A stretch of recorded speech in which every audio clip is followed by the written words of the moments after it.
I should have known that day would be the start of everything. My daughter, Alina, looked like an angel in that ivory dress. Soft curls falling over her shoulders, her eyes shining like she'd already found forever. I remember thinking how young she looked, even though she was 26. Maybe that's why I couldn't shake the feeling that she was walking into something she didn't fully understand. Her husband's family, the Raos, were sitting in the front row, dressed perfectly, every hair in place, all those stiff smiles. They weren't bad people on the surface. They just had this air of superiority. His mother, especially. Mrs. Rao had that kind of smile that doesn't reach her eyes, the kind that says, "You'll never really be one of us."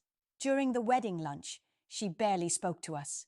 She kept giving Alina little corrections. "Hold your fork properly, dear," or "You shouldn't eat with your hands now, you're married." Alina just laughed it off, but I saw that flicker in her eyes, the same one she had as a child when she was trying not to cry in public. I told my brother, Ramesh, about it that evening. He's always been the protective one in the family, a man of few words, but a temper you don't want to test.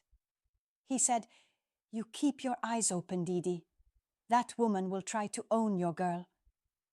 I told him he was overreacting. After all, Alina was happy. She said her husband, Aarav, was good to her, and that's all that mattered. But there were things I noticed that stayed with me. Like how Aarav's father pulled him aside when Alina hugged me before leaving for their new house. He whispered something in his ear, and Aarav nodded, almost guiltily. Or how none of them, not one person from that side, came to say a proper goodbye to us. They just walked ahead, like Alina was already theirs now, not mine. When I hugged her, I whispered, "Call me if you ever feel alone." She smiled, but her eyes watered. "Ma, I'm fine. They're just different. I'll get used to it." That night, when the lights were off and everyone had gone home, I sat in the living room surrounded by flower petals and empty glasses. Ramesh came in quietly and poured us both a drink. He said, "You feel it too, don't you?" I didn't answer. Because yes, I did. Something about that family didn't sit right with me. I didn't know what it was, but it felt like I'd just handed my daughter over to people who would someday hurt her. And God help me, I was right. It started with the calls, short, rushed ones. Alina had always been the type to talk my ear off. But a month into her marriage, her voice changed. She still said she was happy, but her laughter sounded forced, like someone was standing nearby, listening. One night I called her after dinner. She picked up, whispering, "Ma, I can't talk long." "Why, Beta? Is everything okay?" Yeah, of course. Just, his mom doesn't like me on the phone too much. She says it's disrespectful to talk to my parents so often." I felt something twist inside me. Disrespectful? What nonsense is that? She quickly said, "It's fine, Ma. I'll call you tomorrow." And hung up. The next day she didn't. A week later, she came home for the first time since the wedding. She looked thinner. Her wrists had marks, faint, like someone had grabbed her too hard. I didn't say anything at first. We sat, had tea, and talked about small things, weather, recipes, random gossip, like we were pretending life was still normal. Then she broke. "Ma," she said, voice trembling, "they don't like me. Nothing I do is right." She told me how Mrs. Rao criticized her for the way she dressed, cooked, even walked. How Aarav started siding with his parents, telling her to adjust. How once, when she burned the dal, her father-in-law threw the pot in the sink so hard it shattered. I wanted to march to their house that very moment, but she grabbed my hand. "Please, Ma, don't. It'll make it worse. I just need time." When Ramesh found out, he lost it. "She's not a servant, Didi. You let her stay here." But Alina refused. "If I come back now, they'll say I couldn't handle marriage. Aarav will be humiliated." So she went back. I tried to trust her choice, but something in my gut wouldn't let me rest. Every time the phone rang late at night, my heart jumped. Sometimes it was her, sometimes it wasn't. And every time she did call, she said less. Then one evening, she came over unannounced, eyes swollen. She'd fought with Aarav. His mother had accused her of flirting with a cousin during a family function. Aarav didn't defend her. He told her maybe she should earn respect before expecting it. I asked her to stay the night. She said she couldn't. They'll talk if I don't go back. Ramesh was there that evening too. After she left, he slammed his glass on the table so hard it cracked. "I swear, Didi," he said through his teeth, "if they ever touch her again, I'll forget their in-laws." I told him to calm down, that we shouldn't escalate things. But deep down, I knew he meant it. And in time, I'd learned just how far he was willing to go for her. It was mid-July when they planned the lake trip, the Raos yearly family gathering. They rented cottages near Pimtal every monsoon, a weekend of family bonding, as Mrs. Rao liked to call it. When Alina mentioned it to me, her tone was flat. "Aarav wants me to go. His mom said it'll be good for rebuilding harmony." I didn't like the sound of that. Still, I told her to be careful and keep her phone charged. "Don't let them corner you," I said. She smiled faintly. "It's just 2 days, Ma. What could happen?" I remember those words too well now. The morning they left, the sky was grey and heavy. Ramesh was at my house, fixing the gate, when Alina called one last time before driving off. "Love you, Ma," she said. It was such a small thing, but something about the way she said it, soft, almost final, made my throat tighten. Later that day, around 6 p.m., the phone rang again. It wasn't her. It was Aarav. "Ma, there's been an accident," he said, his voice trembling. I went cold. "What happened?" "Alina. She slipped into the lake." I don't even remember dropping the phone. I just remember Ramesh grabbing the car keys before I could think.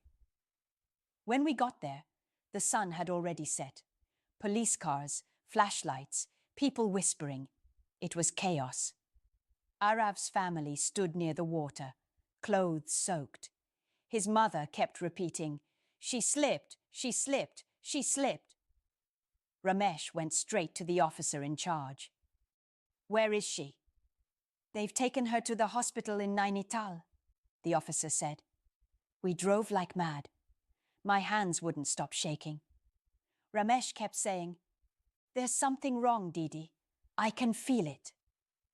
When we reached the hospital, Alina was alive, but unconscious.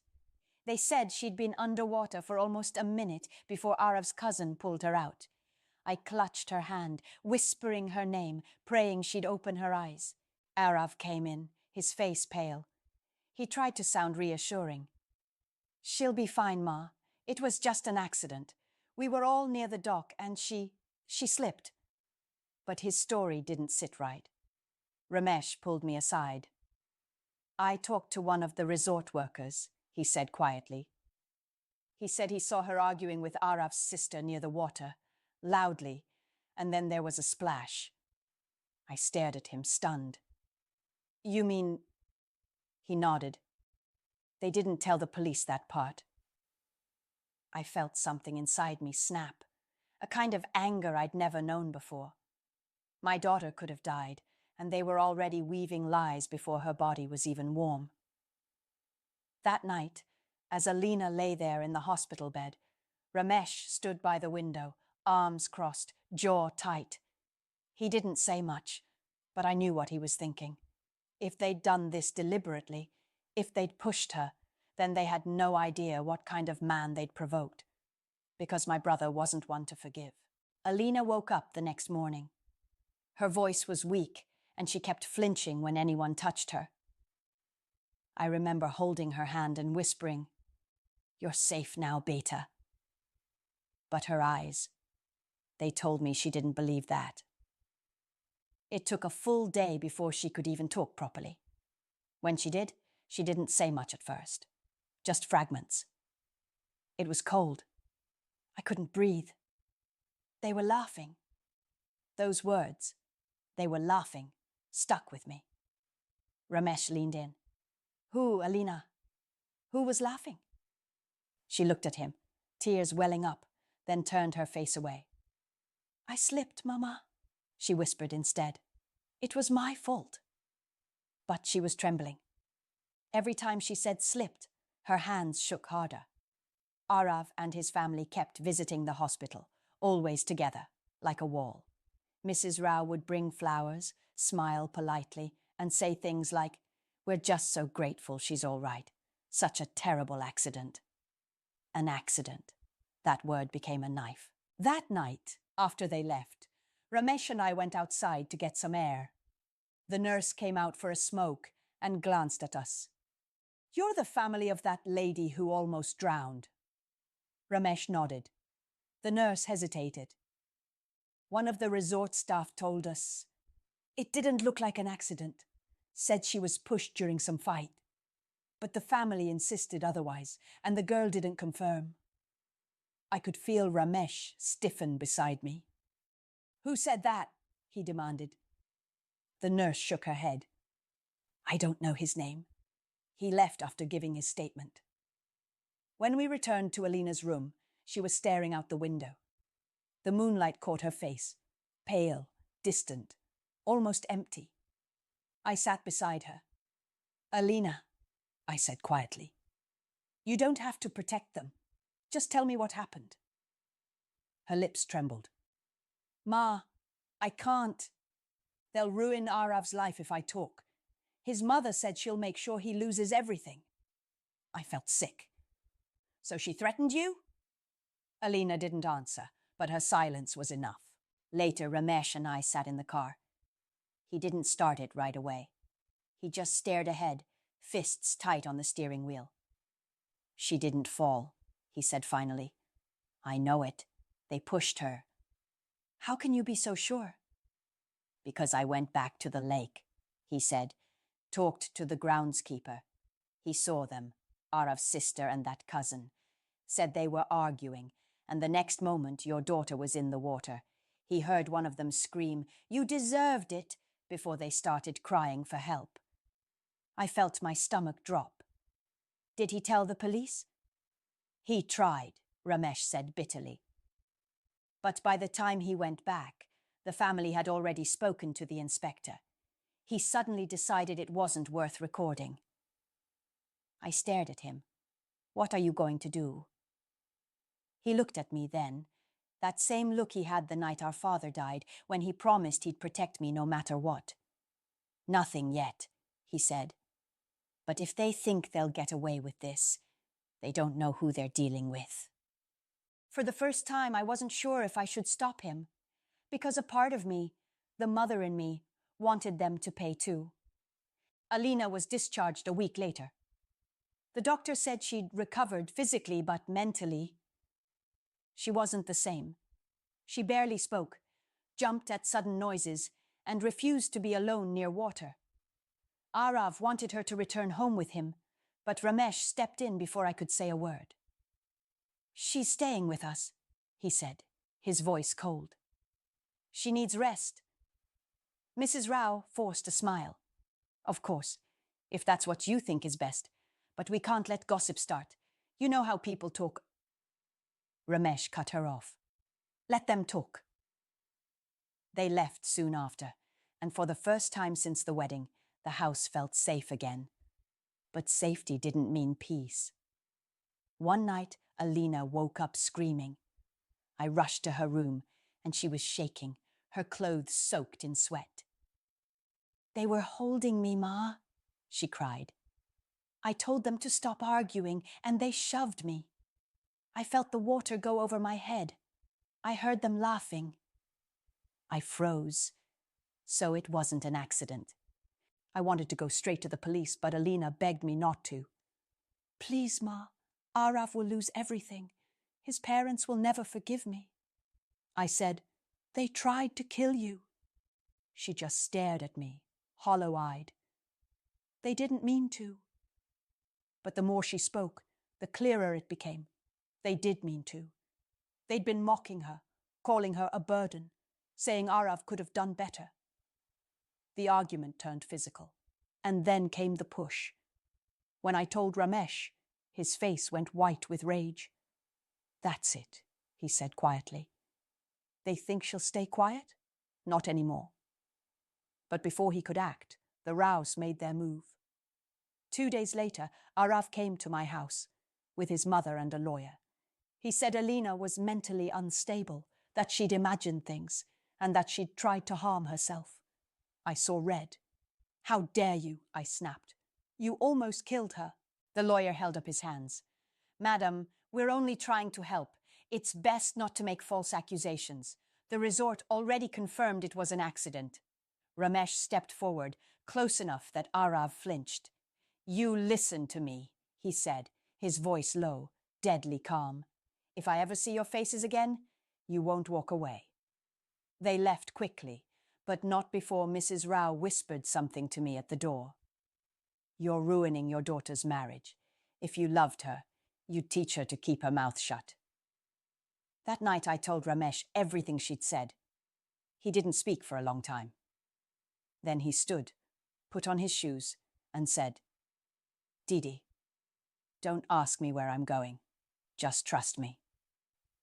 He left into the dark, and I sat there trembling, torn between fear and relief. Because for the first time, I didn't want to stop him. I wanted justice, even if it didn't come from the law. Ramesh didn't come home that night.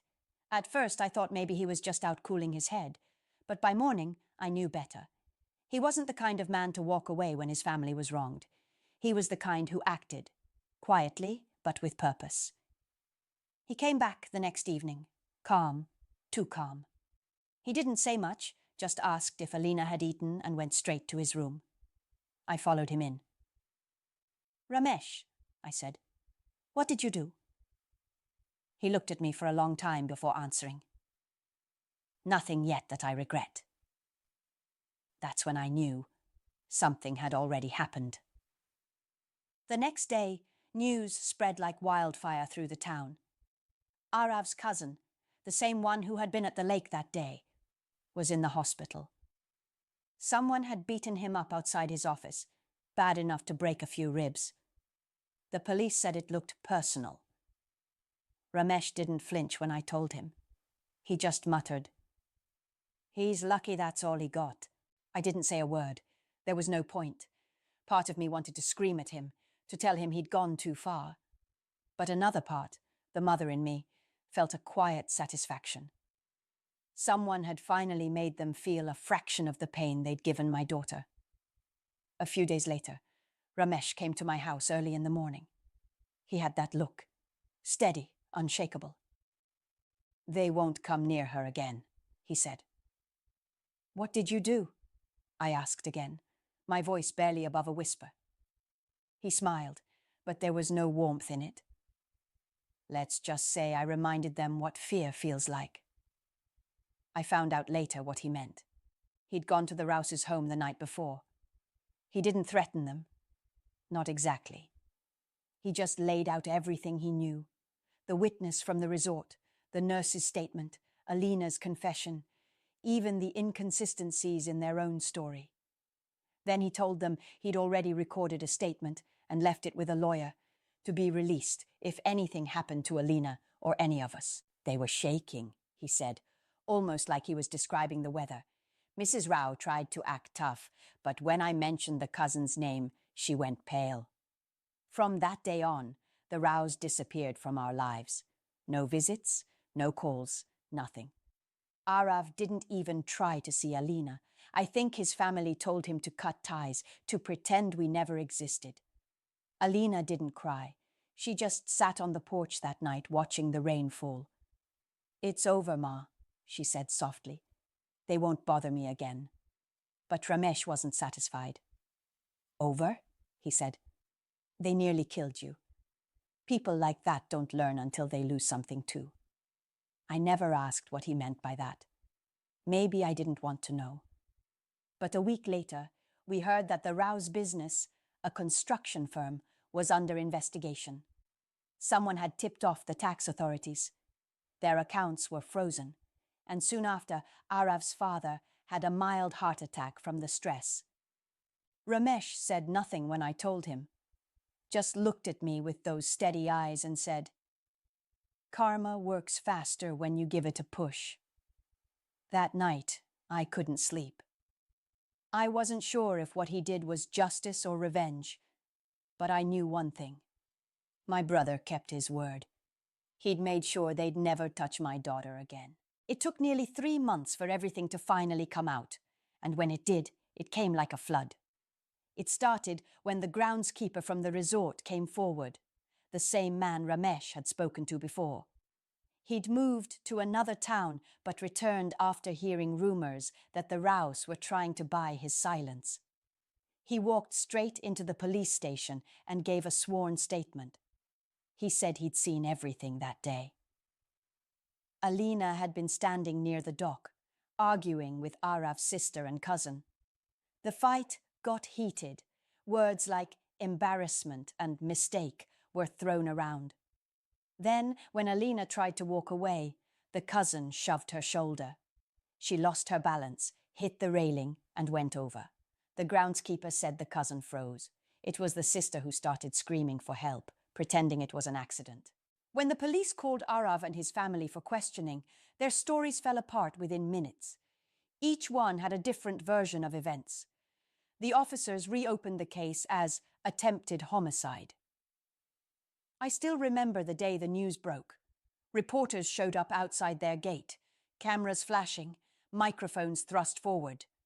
The Raos, the same people who once acted like royalty, were suddenly the villains on every local channel. Aarav tried to call Alina that night. She didn't answer. Instead, she turned off her phone, walked into my room, and said, "Ma, I'm done being afraid." The next day, she went to the police station and gave her full statement. Everything she'd been too scared to say before, the insults, the manipulation, the threats, the night of the lake. She told it all, her hands trembling, but her voice steady. When she walked out, she looked lighter, like she'd been carrying a mountain for too long and finally set it down. Ramesh was waiting outside, leaning on his car. She looked at him and said, "Thank you, Mama, for everything." He just smiled and said, "You don't thank family, you just heal." The case dragged on for months. The cousin was arrested, then released on bail. Mrs. Rao tried to feign illness to avoid court, but the media attention made it impossible. Aarav moved to another city, ashamed and isolated. I didn't celebrate their downfall, not exactly. But when I saw the headlines that read, "Wealthy family faces trial after daughter-in-law's lake incident reclassified as attempted murder," I won't lie, I felt something like peace. Alina eventually started therapy, found work in a nearby town, and began to live again. She still flinched at sudden noises, still avoided deep water, but her laughter, real laughter, started coming back. As for Ramesh, he never bragged about what he'd done. He just went on fixing things around the house, helping neighbors, pretending life had always been this simple. But every now and then, when the evening news mentioned the Raos, I'd catch that faint smile on his face. "You were right, Didi," he said one night as we sat watching the rain. "They didn't know me, and that's why your daughter's still alive." I looked at him, tears blurring my eyes, and whispered, "Thank God they didn't." Because justice, when it finally came, didn't come from the courts or the law. It came from blood, from the kind of brother who doesn't need permission to protect his own.